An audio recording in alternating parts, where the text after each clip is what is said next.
Hi, I'm Justin. And I'm Connor. Today we're going to show you how easy it is to make your own compost bin in 20 minutes. So you'll need just a few items for this build.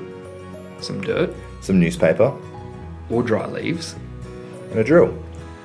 You'll also need a plastic tub of some sort.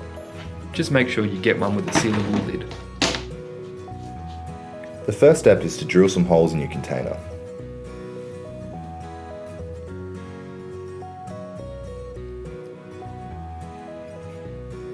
Be sure to clean up any plastic shavings. The size and spacing of your holes isn't that important. We did ours like this. The next step is to shred your newspaper. Again, size doesn't really matter, just make sure they're not too big.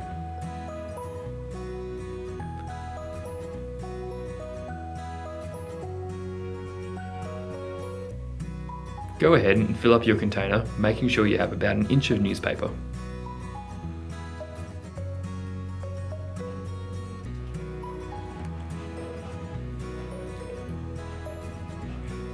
You can ditch the newspaper and use dry leaves if you would like, or both.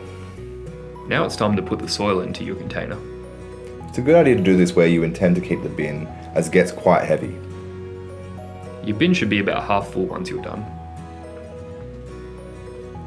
Now toss in your food scraps. Give it a good mix. And wet everything down so it's moist, but not soaking. And now we're done. It's as easy as that. We hope you try this at home and would love to see what you and your family come up with. Thanks for watching.